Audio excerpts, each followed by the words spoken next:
क्या किसी देश में इंसाफ दिलाने की जिम्मेदारी सरकार की होती है या फिर वहां के एनजीओ और मानव अधिकार के कार्यकर्ताओं की?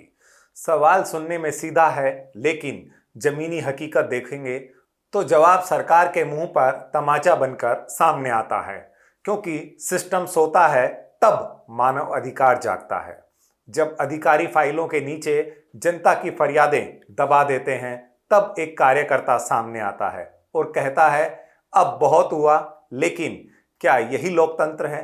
क्या लोकतंत्र का मतलब है क्या प्रशासन की गहरी नींद तब टूटे जब कोई आयोग उन्हें नोटिस भेजे?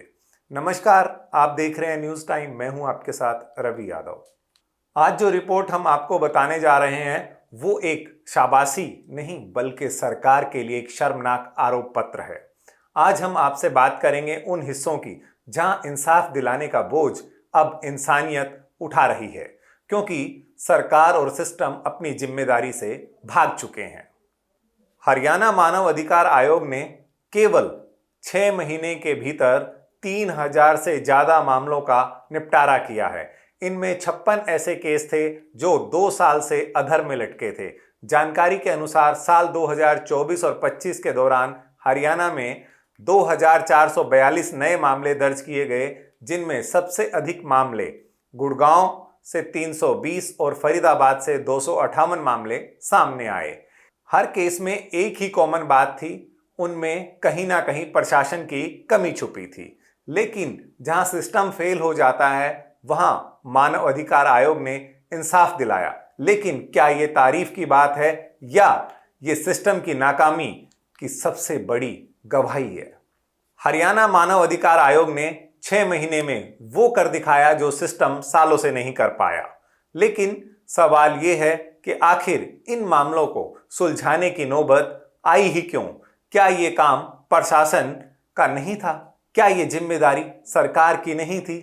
फिर क्यों एक स्वतंत्र संस्था को वो काम करना पड़ा जो हमारे चुने हुए नुमाइंदे और सरकारी मशीनरी का कर्तव्य था?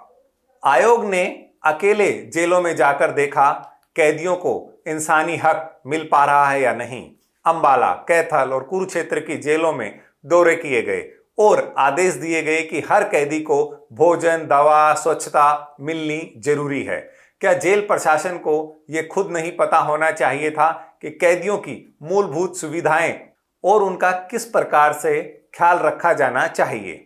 गुड़गांव का वृद्धाश्रम और करनाल का अनाथालय, वहां भी आयोग गया और अधिकारियों को फटकार लगाई कि बुजुर्गों को योजनाओं से जोड़ा जाए, बच्चों को शिक्षा और संस्कार मिले।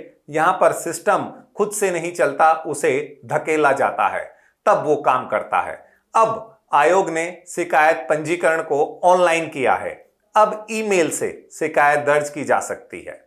इससे पहले लोगों को शिकायत दर्ज करने के लिए चंडीगढ़ और गुड़गांव मुख्यालय जाना पड़ता था।